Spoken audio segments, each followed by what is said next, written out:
Today's TED Talks are being brought to you by Coda Painting. Contact Coda Painting for all your interior and exterior painting needs. Servicing the Bemidji and Walker area. Call Vern at 701-330-1261. That's 701-330-1261. Ted Swetzler here for another weekly version of TED Talk. You can find my stuff at TL Schwers on Twitter or on twinsdaily.com. It's a big week for the Twins, coming off of a pretty ugly series against the Chicago White Sox. The Twins blew the first game of the series, got blown out in the second, and then managed to salvage some good feelings when they won the game on Sunday. I believe the score was 5-1, and found themselves again back atop the AL Central, tied with the Cleveland Guardians. Cleveland had a much tougher weekend facing the Seattle Mariners, which is where Chicago is this week. Minnesota, though, heads to the Bronx, and no matter how walking wounded the Yankees are, that's just never a matchup that the Minnesota Twins want to find themselves in. They played a decent game on Monday afternoon. Were in position to keep it close and ended up giving up runs later in that game, lost it 5-2. And then Tuesday's action was rained out, causing them to play a doubleheader on Wednesday. Local kid Louis Varland made the start this afternoon and was absolutely amazing. He went 5 1/3, allowed just 2 runs, struck out 7, and gave up a single walk. His first strikeout was of Aaron Judge, who did get him back later in the game and hit a solo shot off of him. Working into the 6th, Varland was lifted correctly by Rocco Baldelli for Griffin Jax. His inherited runner would come around to score, though. Jax did get Judge, but then did give up a 2-run blast to Gleyber Torres. You know, there's been a lot of consternation all year long about short starts and quick hooks and things like that from Rocco.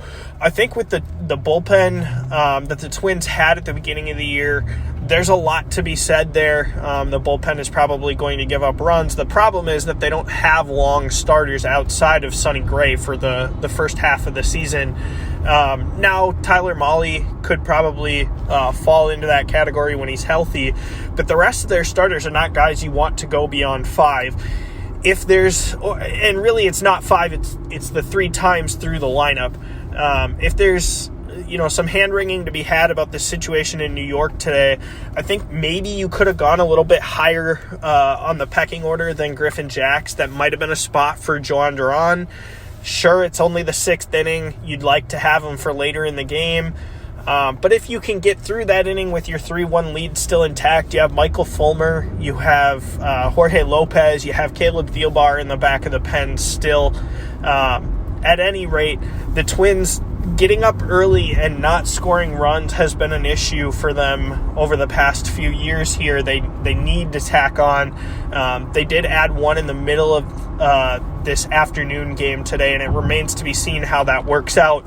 But the lineup is starting to try to hit. Hopefully Trevor Larnach can be back and inject some power into the corner outfield. Nick Gordon and Gilberto Celestino have done a great job filling in the outfield, but the bats just are not going to be there from a power perspective. It'll be interesting to see if Varland gets another turn for the Twins. Who knows how long Mahle is out. And today, Varland was actually just called up as the 29th man, so he'll be able to be optioned back at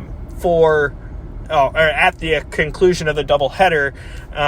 He can return, I believe, before the 10-day timeline because it wasn't a true call-up in terms of taking a 28-man roster spot.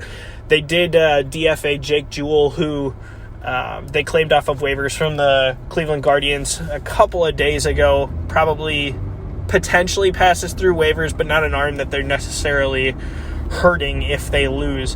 Right now, the Twins are, after Varland made his start today, they were at 36 pitchers used this season, which is tying a franchise high. They've done that a couple times over the last few years. I think we probably see that broken at some point because I think Randy Dobnak makes his way back into the bullpen as a long man, or someone else is called up throughout the rest of the way here in September, October. So that's something to keep an eye on.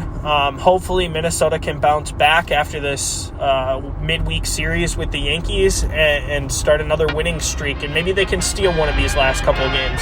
Check in with you next week.